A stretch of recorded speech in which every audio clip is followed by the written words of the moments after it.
Man's wife met an early demise, then he noticed hospital staff acting off.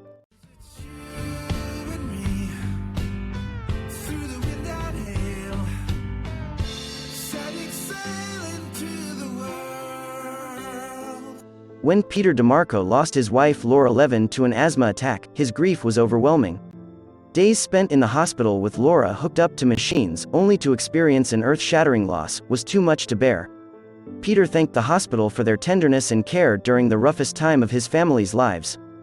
But within a few months, a larger picture of Laura's final moments came to light, and it showed the hospital had a much bigger role in what should have been a preventable tragedy. Laura was alone in the early morning hours on the day of her fatal incident.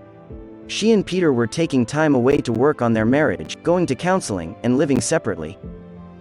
In an apartment by herself, Laura awoke sometime near 4 a.m. and realized she was having an asthma attack. As an asthmatic, Laura always carried an inhaler. She was cautious in treating her symptoms and knew how to manage them while maintaining an active lifestyle. As a passionate weightlifter and hiker who worked out 6 days a week, she had a handle on living life with asthma. Thankfully, Laura's apartment was conveniently located right near Somerville Hospital. So, she decided to walk there. She had to know the severity of her attack, but she probably thought she'd get her usual nebulizer treatment and a dose of the medication prednisone and feel good as new.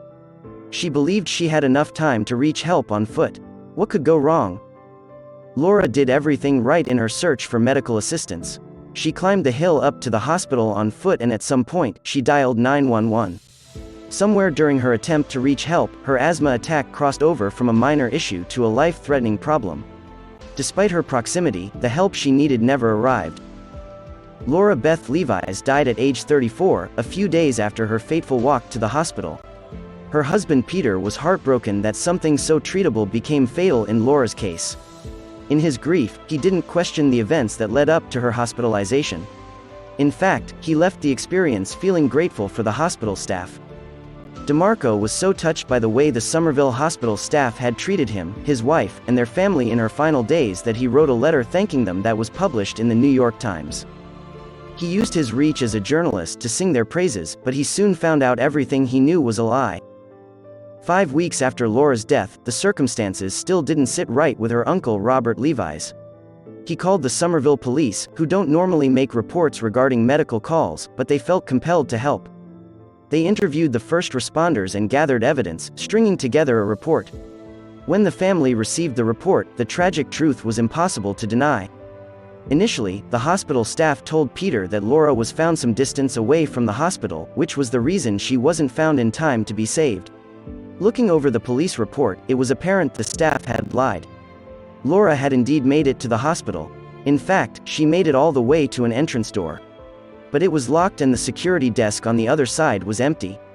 The grim revelations didn't end there.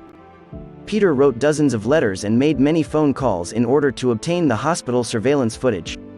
Ultimately, he got his hands on the tape that showed Laura had reached the locked ambulance entrance to the ER, saw no one, and could only make it to the bench about 30 feet from the public ER entrance. Sitting there, she called 911. Laura managed to tell the 911 dispatcher where she was and the seriousness of her situation through labored breaths, twice. Finally, they were able to contact a nurse at the ER to go check outside. From surveillance footage, the nurse stayed by the door and merely shifted her head around. In the early morning hours, she failed to notice Laura collapsed on the bench. The nurse never alerted the security guards about the matter. She didn't walk outside to see if anyone needed help outside the glow of the entrance light. Instead, the nurse told the 911 dispatcher she saw nothing. By then, Laura couldn't respond to the dispatcher, so they tracked the location of her cell phone and made another critical error. In an unforeseen technical error, Laura's cell phone pinged a tower about 200 feet away from the hospital, when she was actually much closer. The Somerville Fire Department took critical minutes to search the wrong area, though they eventually spotted Laura near the ER entrance and immediately began CPR. Sadly, they were too late. A police officer on the scene noted in his report the lack of response when he tried to alert someone inside the ER. "I started to bang on the glass with my ring and from in the back I heard someone yell, 'Relax,' in a very annoyed tone, and then as she turned the corner and saw me she said, 'Take it easy,' in that same annoyed tone." The only conclusion Peter and his family could draw was that several people had failed Laura and it resulted in her death. He went to Lubin and Meyer, a prominent medical malpractice firm. Knowing that a successful settlement couldn't bring his wife back but it would hold the hospital responsible and prevent further tragedies. He wanted to fight for Laura. It looked like the government was on Peter DeMarco's side, at first. The Massachusetts Department of Public Health found violations and so did the U.S. Department of Health and Human Services, charging Somerville Hospital with $90,000 in fines. But their hands were tied from doing much more. Massachusetts law protected hospital staff and prevented fines over $100,000 in wrongful death suits. Peter felt deflated. Feeling hopeless, Peter knew something still had to be done. No one else should have to suffer like Laura did when 1-minute delays in emergency response are responsible for thousands of deaths a year. With a lawsuit off the table, he wondered, what could he do to save even just one life? How do you change the system?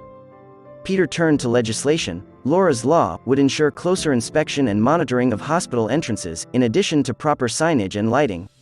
If passed, it would be the first of its kind. By the closing days of the legislative session in early January 2021, it was looking like they had a 50-50 chance of passing Laura's law. The state representatives and bill sponsors let Peter know that if they wanted a win, they were going to need to make a lot of noise. Family and friends turned to everyone they could to flood the state house with phone calls and emails asking their representatives to vote in support. Their action worked. On January 5, Laura's law passed. Peter and his in-laws attended the social distance ceremony where MA Governor Baker signed Laura's law. It felt like a victory that in Laura's absence, they were able to fight to ensure others wouldn't suffer the same tragic fate. They learned a harrowing lesson about the medical system and how your trust shouldn't always lie in the professionals. Even when Peter spilled his thanks to the nurses and doctors in the New York Times, none of the staff of the hospital confided in him the truth of Laura's preventable death. The most qualified and caring medical professionals can still be capable of prioritizing their own interests, even to a criminal degree.